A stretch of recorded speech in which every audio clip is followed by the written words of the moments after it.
NATO. Chief Mark Rutte has issued a stark warning to Russia, accusing the country of attempting to destabilize Europe. Speaking from Lisbon, Rutte emphasized that Russia is increasingly challenging the resilience of European societies, using tactics ranging from assassination attempts to cyber attacks and even sabotage.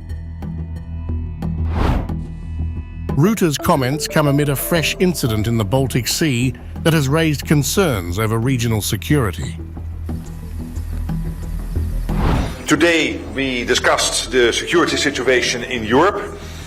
Russia is trying to destabilize our countries and is challenging the resilience of our societies, with acts ranging from assassination attempts to cyber attacks to sabotage.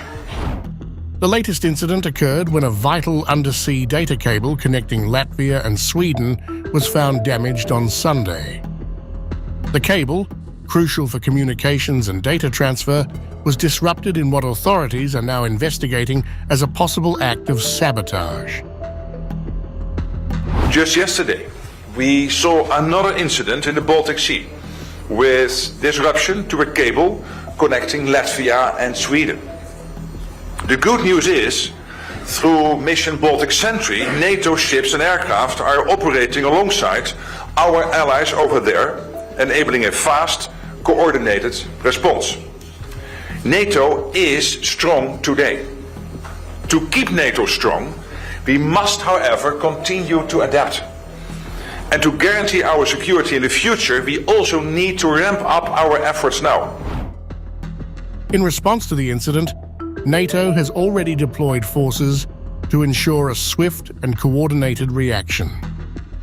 Latvia has dispatched a warship to assess the damage to the cable, and Swedish authorities have launched an investigation into aggravated sabotage.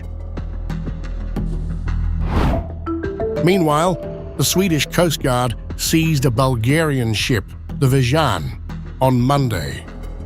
The vessel, carrying fertilizers from Russia's Ust-Luga port to South America, is under scrutiny for potentially being involved in the incident.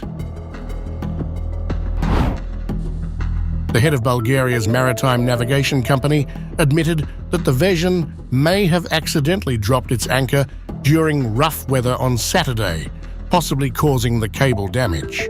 However, he firmly dismissed any claims of deliberate sabotage, fueling further debate over the cause of the disruption. This latest event is part of a pattern of similar incidents in the Baltic Sea that NATO has linked to Russia. NATO alleges that Moscow is targeting critical infrastructure in the region, including underwater power and telecom cables.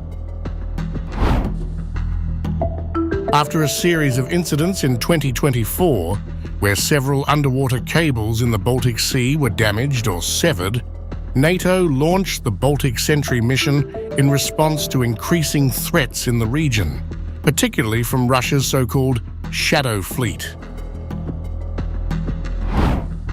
NATO has alleged that vessels within Russia's Shadow Fleet often operate under unclear ownership, are suspected of carrying embargoed oil products, and are seen as part of Russia's broader efforts to destabilize the Baltic region. NATO has also warned that these disruptions could be a prelude to more aggressive actions by Russia.